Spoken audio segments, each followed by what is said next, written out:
2012 Chevy Cruze. The blown head gasket update. I put the Blue Devil in yesterday. The car was running really rough. Now it's running smooth. It ran really rough. Now when I drive it, it has all kind of power that it didn't have before with the blown head gasket. That water reservoir, I replaced it. It was boiling back into that. That's how the mechanic knew it had a blown head gasket. Now it doesn't boil back at all. That Blue Devil's made in USA. It's guaranteed or your money back. I can't believe this car, all the problems that I've had with it. I've driven it 38,000 miles. The overheating problem started about maybe 36,000. And I just dealt with it, putting water in because it needed it. That antifreeze now is $18.99 a gallon. It has to be that red antifreeze. It's got a special name, I forget what it is. I've been replacing hoses. It's really crazy. The Chevy Cruze has had such a problem with the overheating. They extended the warranty to 150,000 miles, 10 years. I went into the dealership at 148,000 miles. They wanted $93 just to look at it. I got mad and left. Now I'm on my own. I did have a new water pump put in last week. Water pump is made in Canada. It was really hard to find one made in Canada. It was old stock from 1995, but brand new on eBay. And the gaskets were made in Germany. I like that. I don't want no China stuff on my car in Mexico. Other than that, the car's been a good car. I put 38,000 miles. It's coming up on, it's 38,600 miles on it now. Coming up on 39,000. I like the car because it's a 6-speed manual. If I drive 55 with the AC off, it'll get every bit of 50 miles to the gallon on the highway. If I turn the AC on the highway, it'll lose 10 miles a gallon. If I turn the AC on in the city, it will lose 15 miles to the gallon. In December, I put new spark plugs in. I put the NGK Iridium laser plugs, and it still didn't run better because it had a blown head gasket. But it's running really good now. It has all the power it used to have. I really believe the Blue Devil did something to it. It had to have. The person at the auto parts store, O'Reilly's, lied. They said to put it inside the coolant reservoir, pour it all the way in when the motor's cold. And then I didn't read the bottle because that's what he told me. Now it says you're supposed to open the top radiator hose and put it down the hose. And when I called Blue Devil, they said that it probably won't work if you put it in the reservoir. It was supposed to go directly down in the hose, the top heater hose. The car seems to be running good now. It's not overheating, it's not running hot. Before he put the water pump on, it used a quart of oil or a quart of water had to be topped off a day, that much. It got really bad. I can't believe I didn't get everything done under warranty. The warranty would have paid like $1,200 to $1,500. A 15-year, 10-year, 150,000 mile warranty. on the coolant system. That shows Chevy had problems. This car had a lot of recalls on it too. I think the 11 had the most recalls. I think the 11 was the first year for the Cruze. And 2019 was the last year for the Cruze, I think. 2019 or 2020. I know 2019 was the last year for the 6-speed manual Cruze. When I got the car, I drove it to Tennessee to see my brother in Kentucky. All I do is put 4 new tires on it and change the oil in the motor and the transmission, the gear oil in the 6-speed. And I just went and had no problems. Ooh, I've had problems with the AC. It's gone out 3 different times. Now it's gone out, and the place wanted so much money to fix it. Ice cold air. They said no less than $1,000. The mechanic said if I get the brand new pump and not one that's rebuilt, then he'll put it in for 50 bucks if I get the Freon. I have the Freon now. That rattling is that valve cover. Hear it rattling? All I run in this car since I got it is Mobil 1, 530 full synthetic, 15,000 mile extended oil. When I changed the oil at 16,000, it didn't even look dirty. Now the newest oil I put in is Mobil 1, full synthetic, 5W30. I think it's 530. Or maybe it's O something. I'm not sure. But anyways, I put the 20,000 mile extended oil in there. I can't believe that I rode 16,000 miles and the oil wasn't even that dirty.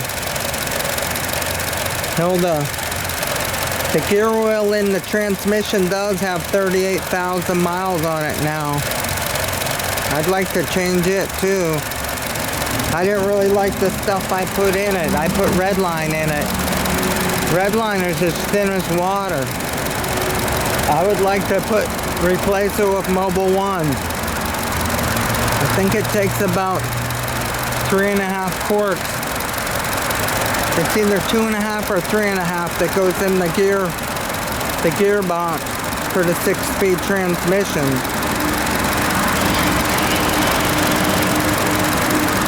I did brakes in the car, rear brakes and front.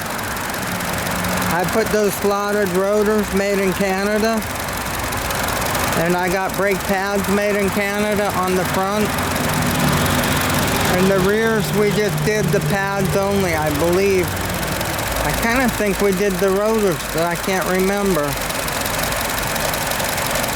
The car really has saved me a lot of money and gas. Getting 50 miles a gallon on the highway. It does real good in the city too if you leave the air condition off. I drove the car to Daytona Beach, I think one time. Or did I drive it more than once? I think I went to bike weekend at one time. You can sleep in the car. The back seat goes down and lays into the trunk. I had a sleeping bag set up when I went on that first trip to Tennessee.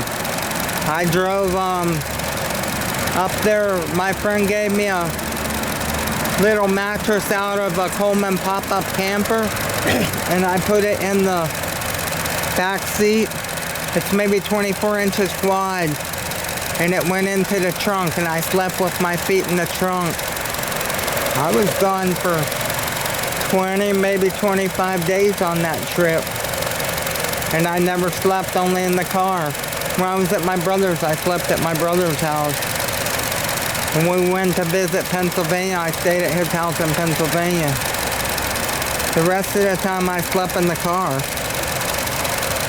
I took it to West Virginia on the way home, to film the trains down in New River Gorge. I love it up there in West Virginia. It rains too often though. I can't believe I missed a 2-story house in West Virginia. I could have had it for $4,500 on a double lot. It was right next to the Hatfield McCoy ATV trail. You could ride right from the house to the trail. But the house was a fixer-upper. I don't think you could live in it. It was 2 stories. So right now I'm just trying to figure out what the car's gonna do. It's not putting any back pressure back into the reservoir. So that Blue Devil must have worked. I'm almost sure it worked because the car rattled really bad before it didn't run right. The codes come up that it was misfiring. And that was even after I put new spark plugs in. It's running real smooth now. That little rattling you hear is that Ecotech valve cover. It's made in another country. It's cheap. I need to put something behind it and it won't rattle as much. What else did I do to the car? Oh, all those hoses. All those different hoses. I had replaced them one after another after another. All the hoses that the hot water runs in. And once I would replace one, it would put pressure on the other one and make it go out. It's crazy. I've replaced all the hoses except for the 2 main radiator hoses. I'm just waiting to see what happens. Since all this started, the overheating, it overheated little by little, like maybe 3-4 months ago, last summer when I go to yard sales, it started doing it. It would get hot and need water. The reservoir did have a hole in it, a small hole, and the hose had a hole too. That's when all this stuff started. I probably put 20 gallons of water in the system, probably more than that.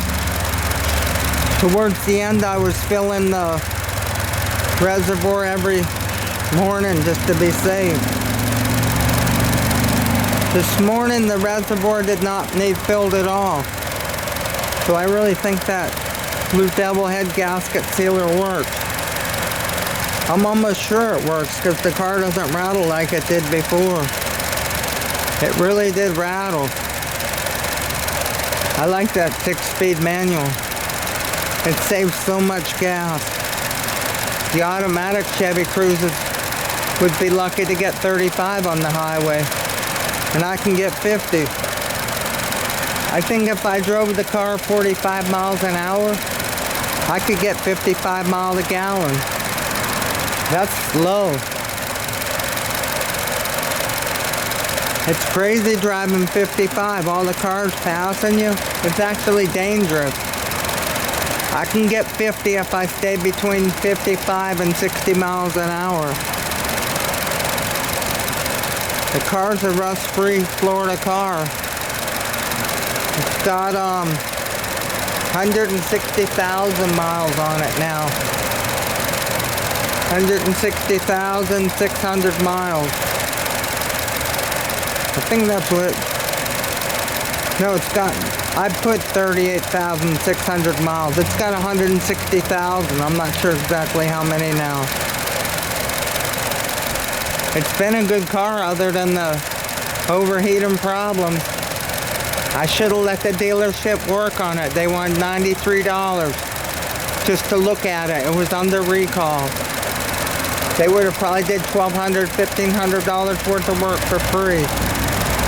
I messed up bad there. They would have saved it from blowing the head gasket because I wouldn't have kept driving it. The temperature gauge is really weird. The sensors, I saw this on YouTube. There's a traction control thing that comes on, and there's another, the traction control is the something to do with the way the front wheels grab. There's another thing called stabilization. The light comes on. The stabilization's that electronic power steering garbage that they put on. It's trying to tell you to replace them, but then the light will go out. But I was told on eBay, or on YouTube, if you change the sensors for the, the sensors that go in the cooling system to let you know the temperature, those mess up, and those will set those codes off and make it the traction control come on and the stabilizer light come on. I'm going to change them next and see what happens. I don't like them coming on. Right now the engine light's on. My mechanic, his $7,000 Snap-on reader, he doesn't have it. It's being updated by Snap-on. When he gets it back, he'll be able to read the codes and see what code is on mine. My engine light on the dash was actually coming on and off. It was blinking. I've never seen that ever before. What else? The headlight covers, I tried to clean them and they just made them worse. I hate to buy brand new headlight covers. They're expensive. And I replaced the headlights. Filming in a Sony 4K HDR AX33 camcorder. Sony calls it a Handycam. It should be a really good video. Real crispy clear. The video I made yesterday on the Chevy van, it was a 15-minute 4K video. It used 10 gigabytes. It used that much, 10 gigabytes. It come out real good.